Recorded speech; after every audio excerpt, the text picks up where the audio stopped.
Escapula. Et qui est celui? Ta gueule.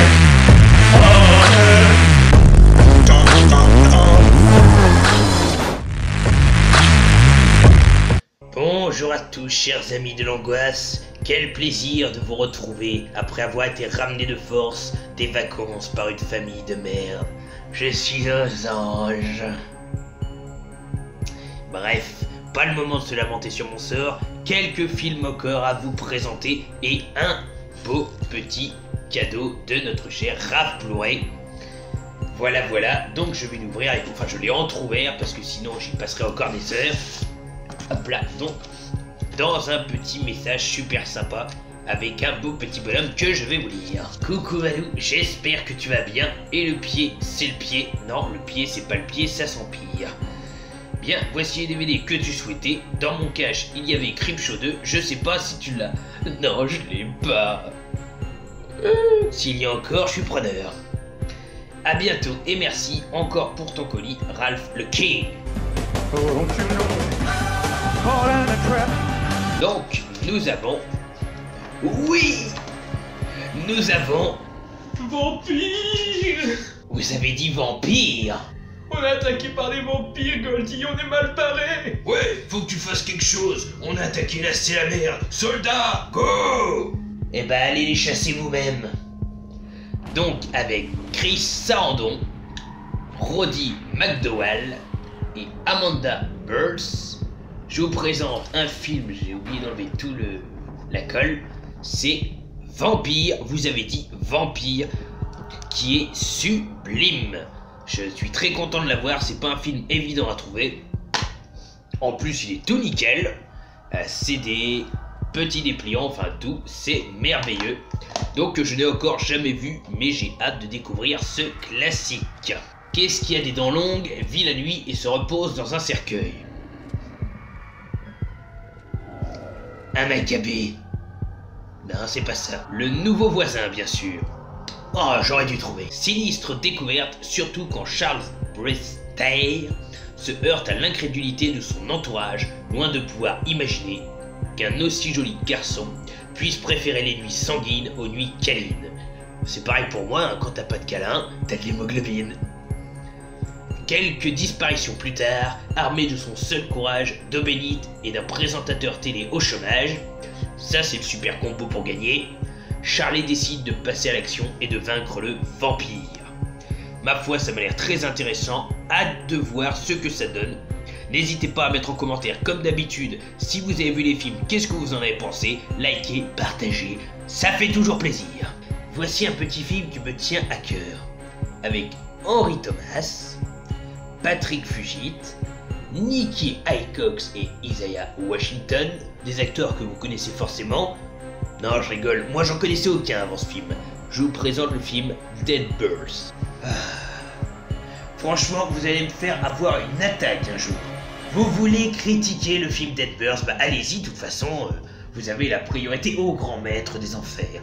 Je vous en prie. Bonsoir, amis de l'horreur, et bienvenue dans cette nouvelle critique glauque, ou plutôt, dans cette vidéo des associés du diable.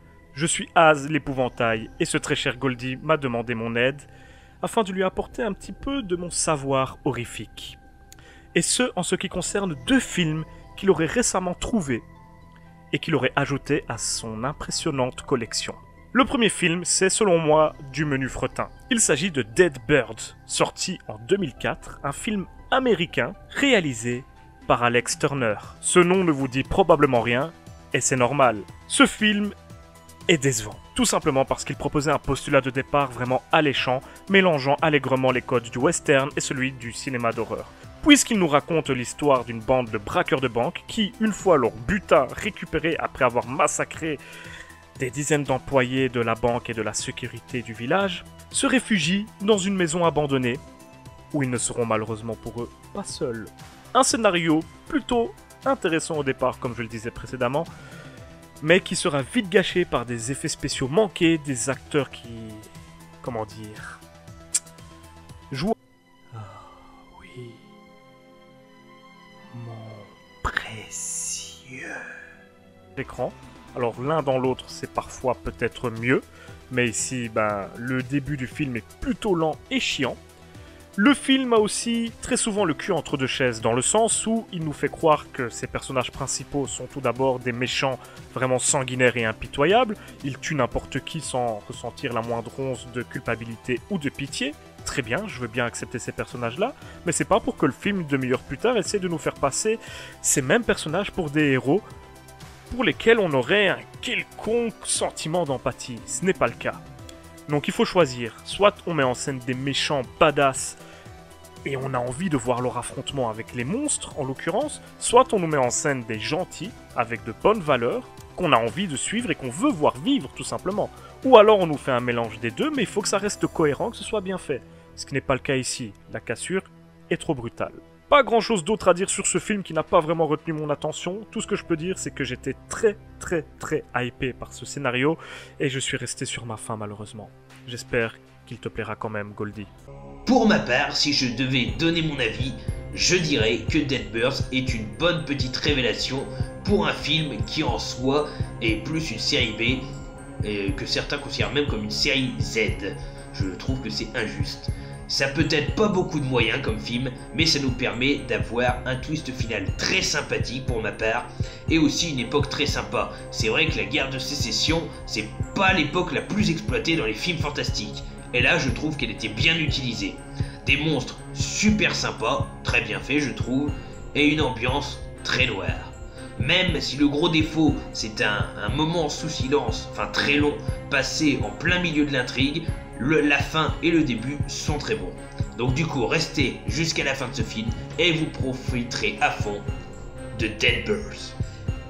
Deuxième film, nous avons, avec une super jaquette, Crazy Party Grandma's Boys.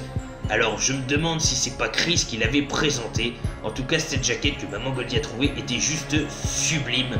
On peut y voir donc tout le côté délirant du film. Si je vous fais des zooms, vous avez notre héros principal, donc je dirais à peu près 30-40 ans, incarné par Allen Covert, 35 ans c'est ça, donc qui est concepteur de jeux vidéo et qui du jour au lendemain va se retrouver chez ses trois grands-mères, qui sont juste magnifiques. Vous avez également des amis assez bizarres, vous aviez le gourou chef qui fait du yoga qui est complètement zarbi, le pseudo méchant qui se prend pour Matrix, vous avez une flopée d'acteurs très connus, un camarade à lui qui est toujours nu quand il accueille les gens, qui se trimballe avec un noir à moitié sorcier vaudou, un singe trop mignon qui joue aux jeux vidéo, et des amis plus ou moins bizarres. Donc vous allez suivre dans ce film une romance, une petite histoire d'amour avec, on va dire, la pseudo-chef, la sous-chef, et notre héros principal, Alex, qui, lui, crée des jeux vidéo.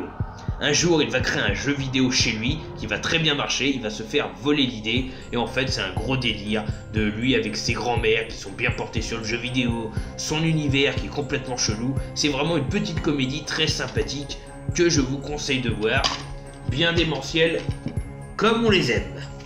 Crazy Party Grandma's Boys. Après, voici Terreur avec la participation de Wes Craven, notre regretté Wes Craven, dans le rôle du docteur Arnold.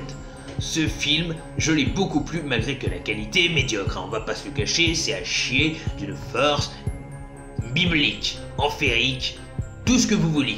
Tout simplement, Terreur va nous raconter l'histoire encore d'un groupe de jeunes enfants, non, sans blague, on s'en serait pas douté, c'est toujours des jeunes, qui vont partir en week-end parce que leur ami Richard Strand va organiser dans une petite maison de famille, on va dire un rendez-vous psychologique pour combattre les peurs. Donc évidemment, l'avantage, c'est que tous les protagonistes ont une peur différente. Et nos chers amis vont rencontrer notre petit Morty, à savoir cette espèce de mannequin en bois, un peu comme les mannequins de l'époque où vous enfilez les vêtements dessus, qui bizarrement va se retrouver dans des situations bizarres. À chaque fois que l'un est confronté à sa peur, Morty n'est jamais bien loin. Alors, est-ce que quelqu'un essaye d'effrayer tout le monde, voire de les tuer? Est-ce que Morty est lui-même l'assassin ou le coupable? Tout va se dérouler dans une ambiance assez bizarre, assez malsaine, et franchement très sympathique. Terreur, un bon film avec notre bon Wes Craven. Dream Home. Jusqu'où iriez-vous? Dream Home. Jusqu'où iriez-vous pour l'appartement de vos rêves? Je dirais que j'irai jusqu'à tuer tous ceux qui s'interposeront pour que je le chope. C'est-à-dire ceux qui voudraient l'acheter, celui qui le vend et qui voudrait plus me le vendre, tout le monde. Ça ferait un vrai carnage. Et bien Dream Home, inspiré d'une histoire vraie, raconte exactement la même chose. En effet, comme vous allez pouvoir le voir dans le thriller après, on peut aller très très loin quand on veut avoir l'appartement de nos rêves.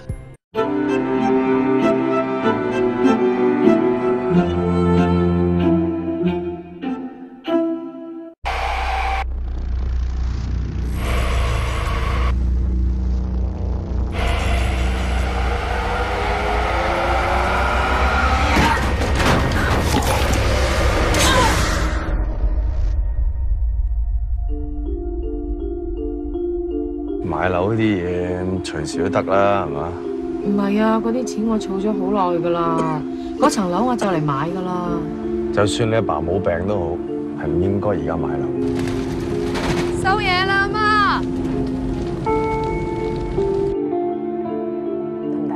而家有咩咁大件事啫？咁咪唔好做咯。咁你早講啊，我唔供啊。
Pour ceux qui n'auraient pas tout à fait compris le thriller, malgré que je pense que c'est pas le cas, notre amie Cheng veut s'offrir l'appartement de ses rêves depuis tout le temps, et elle est prête à tout pour y arriver.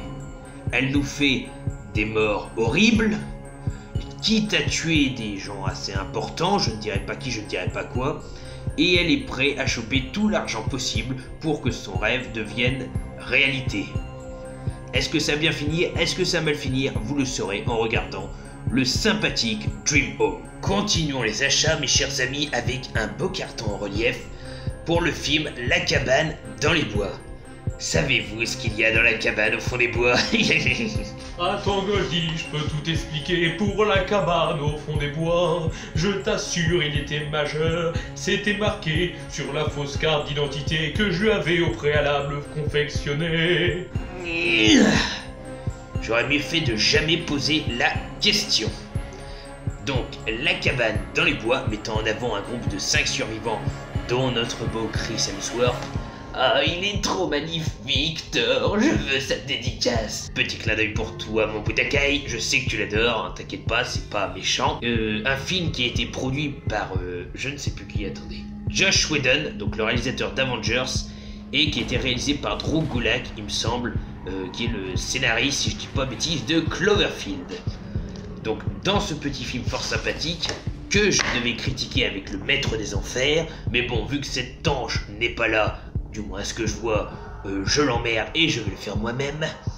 Pour critiquer rapidement sans spoiler, c'est l'histoire donc de 5 survivants qui vont aller dans une cabane où se passent des choses très bizarres, où vous allez être partagé entre un plan sur les survivants dans la cabane, les jeunes où il se passe des choses bizarres, et un plan sur un laboratoire secret, sachant que les deux sont reliés d'une certaine façon et que les conséquences de l'un font la réussite de l'autre. Voilà, j'en dis pas plus, c'est un super film, très bon film du moins à découvrir, je vous le conseille. Et oh putain! Par contre, en ce qui concerne le second film, vous connaissez sûrement, et je l'espère, La cabane dans les bois, Cabin in the Woods, sorti en 2012 et réalisé par un certain Drew Goddard, qui se fait malheureusement trop rare en tant que réalisateur, même si un de ses films va sortir cette année, son deuxième long métrage, qui s'appellera Sale temps à l'hôtel El Royale. Ce film ne sera pas un film d'horreur a priori, mais plutôt un genre de thriller avec, je pense, quelques relents d'horreur. Sinon, vous avez certainement regardé quelques œuvres auxquelles il a participé, telles que Cloverfield ou Seul sur Mars, pour lesquelles il a signé le scénario. Ce film est, selon moi, un petit chef-d'œuvre, j'ai pas peur de le dire. Il manie vraiment très bien le mélange des genres, puisqu'on sait pas très bien si on est en train de suivre un film d'horreur, une comédie, un genre de science-fiction, bref.